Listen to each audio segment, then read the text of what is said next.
नाकाम के यही हमारे हालत है। चाचा मियाँ, औलाद तो अल्लाह की रहमत होती है, आप उनसे इतना नाराज क्यों होते हैं?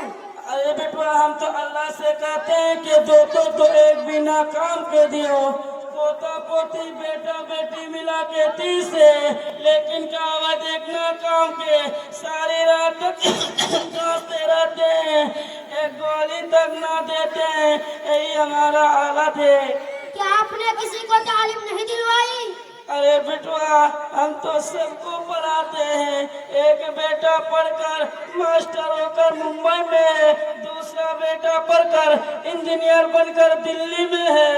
क्या आपने किसी को दीनी तालीम नहीं दिलवाई? अरे बेटवा, सोचो कि हम अगर किसी को दीनी तालीम दिलवाएंगे, मौलवी या हाफिज या कारी बन जाएंगे, किसी मस्जिद या मदरसे में 2-3 हज़ार की नौकरी करेंगे, खुद क्या खाएंगे और हमें क्या खिलाएंगे? बेटवा, अस्तगफिरुल्लाह, यह तो आपकी बहुत गलत सोच है। अंग्रेजी पढ़ेगा तो ही कमाएगा, और कारी या हाफिज या मौलवी बनेगा तो भूखा मर जाएगा। जरा ये देखे, मौलवी साहब आ रहे हैं, जरा उनसे पूछे।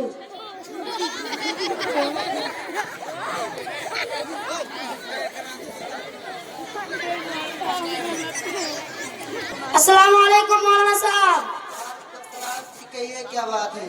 मौलाना साहब, आप कहाँ जा रहे हैं? मैं मद्रास मिफ्ताहुल उलूम कुराधार पढ़ाने जा रहा हूँ।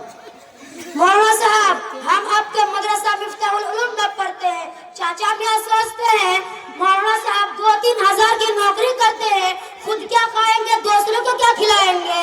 ला हौला वला कुव्वता इल्ला बिल्लाह। यह सिर्फ आपकी सोच नहीं, बल्कि अक्सर लोगों की सोच है कि मौलवी हाफिज खिला नहीं सकता। खिलाने पिलाने वाली जात तो सिर्फ अल्लाह की है, जो रोजी देता है, खिलाता है, पिलाता है, वही हर चीज का मालिक है। और इंजीनियर डॉक्टर नहीं खिला सकता, नहीं पिला सकता है। बात समझ में आई? बात समझ में आए।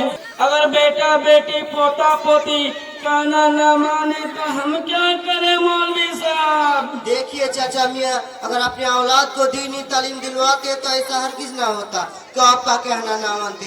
बल्कि इस्लाम में तो सिखाया जाता है, माँ बाप की खिदमत करोगे तो जन्नत में जाओगे, और माँ बाप की खिदमत ना करोगे, उनको सताओगे तो जहन्नम में जाओगे।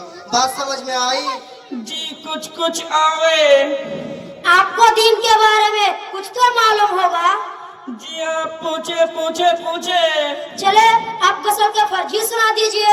अरे बिटवा, गुस्ल के फर्ज 14 है। कौन कौन से? नंबर 1 लौंगिया उतारना, नंबर 2 बनियान और चड्डी उतारना, नंबर 3 कपड़े उतर कर साबुन और बाल्टी लेकर बाथरूम खाने में जाकर नहाना, नंबर 4 बस सारे रात खांसना। बस, मुझे ये सब सुनते हुए बस शर्म आ रही है। चले, वुजू के फर्ज ही सुना दीजिए।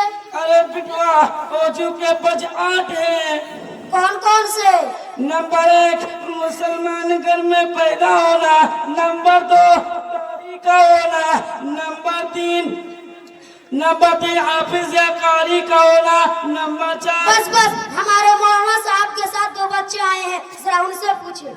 अस्सलाम वालेकुम चाचा मियाँ। वालेकुम सलाम बिटवा। अरे बिटवा, आप गुस्ल के फर्ज सुना दीजिए। गसल के फर्ज 3 है। नंबर 1 मुंह भर कर कुली करना, नंबर 2 एक मर्तबा नाक के नरम हड्डी तक पानी पहुंचाना, नंबर 3 एक मर्तबा जिस्म पर पानी ऐसे गिराना कि एक बाल के बराबर भी जगह खुश्क न रहे। माशाअल्लाह माशाअल्लाह माशाअल्लाह। अस्सलाम वालेकुम चाचा मियाँ। वालेकुम सलाम बिटवा। अरे बिटवा, आप वजू का फर्ज ही सुना दीजिए। वुजू के फर्ज 4 है। नंबर 1 पूरे चेहरे का धोना, नंबर 2 दोनों बाजू का धोना, नंबर 3 सर का मासा करना, नंबर 4 दोनों पाँव धोना। माशाअल्लाह माशाअल्लाह माशाअल्लाह। ये सब आप लोग कहाँ से सीखे हैं बिटवा? क्या आपको मालूम है कि परस कटिहार में एक इदारा है, उसका नाम मद्रासा मिफ्ताहुल उलूम कुराधार है। वहाँ हैवानात से निकाल कर इंसानियात में डाला जाता है। और आप लोग भी अपना टाइम निकालें और अपने बच्चों को यहाँ लेकर आइए, ताकि उनकी दुनिया और आखिरात संवर जाए। अस्सलामु अलैकुम व रहमतुल्लाहि व बरकातुहू। वालेकुम सलाम मौलवी साहब।